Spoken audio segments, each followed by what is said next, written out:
এ শোনো না, বাবার না 30,000 টাকা লাগবে। তোমার মাথা ঠিক আছে? ওই বাবারা 3 মাস ধরে ঘরের ভাড়া দিতে পারেন, আর সেটা আমাদের বলেও নি। আচ্ছা, পয়সা কি গাছে ধরে যে ওনাকে আমরা 30,000 টাকা এখন দিতে যাব? আরে তুমি চিন্তা করো না, আমার কাছে সেভিংস আছে, আর কাল থেকে বাবা আমাদের কাছেই থাকবে। কি? ভালো করে শুনে রাখো, বাবা যদি এখানে এসে থাকে তাহলে আমি বাড়ি থেকে বেরিয়ে যাব। কিন্তু আমি তো বাবাকে বলে দিলাম আমি টাকা নিয়ে ওনার কাছে এখনই যাচ্ছি। শোনো, তুমি এক্ষুনি বাবাকে ফোন করে বলো যে তুমি সব টাকা পয়সা বিজনেসে লাগিয়ে দিয়েছো, এখন তোমার কাছে কোনো টাকা পয়সা নেই। কিন্তু কিভাবে বলবো আমি?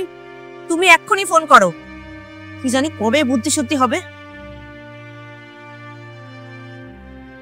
হ্যালো বাবা, আমার কাছে এখন কোনো টাকা পয়সা হবে না। কিন্তু বাবা, তুমি তো বলেছিলে টাকার জোগাড় হয়ে যাবে, হঠাৎ কি এমন হয়ে গেল?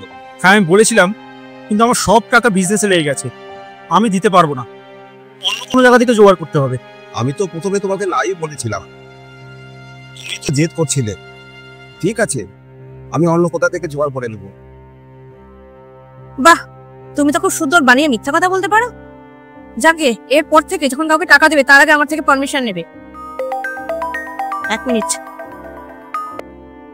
হ্যাঁ বাবা, বলো। হ্যাঁ শোন না, আমি জামাইয়ের কাছ থেকে 30,000 টাকা চেয়েছিলাম। বাড়িওয়ালা আমাকে বলেছে কালকের মধ্যে যদি আমি পুরো ভাড়া না দিতে পারি তাহলে আমাকে কালকে ঘর থেকে বার করে দেবে। অনেকের কাছ থেকেই আমি টাকা চেয়েছিলাম, কিন্তু কেউ আমাকে দিল না। বাধ্য হয়ে আমি জামাইয়ের কাছ থেকেও টাকা চেয়েছিলাম। জামাই তো বলেছিল আমাকে দেবে, কিন্তু পরে আমাকে মানা করে দিল। ওই টাকাটা তোমার দরকার ছিল? খুব অসুবিধার মধ্যে পড়ে গেছি রে মা, ওই জন্য আমি তোকে ফোন করলাম। ঠিক আছে বাবা, তুমি একটু ওয়েট করো, আমি আরো এখনই আসছি তোমার কাছে টাকা নিয়ে। ঠিক আছে, তুই তাড়াতাড়ি আয় মা। আচ্ছা, তোমার তো আমাকে বলা উচিত ছিল যে টাকাটা আমার বাবার লাগবে, তোমার বাবার না। আমার বাবাকে টাকা দেওয়ার জন্য জিজ্ঞেস করে দরকার আছে নাকি? দাও টাকাটা, দাও তো।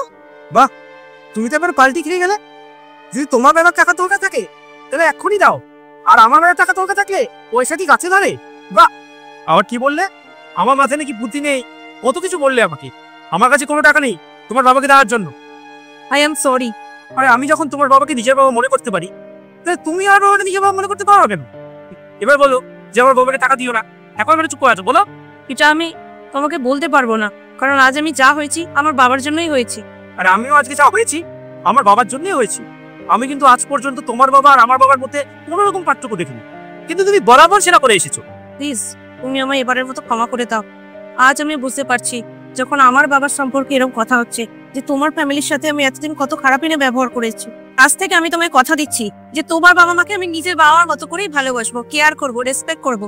হ্যাঁ, এটাই সবার করা উচিত। এখন তাড়াতাড়ি চলো, টাকাটা শোধ করে দিয়ে বাবাকে আমাদের বাড়িতে নিয়ে আসি। হ্যাঁ চলো।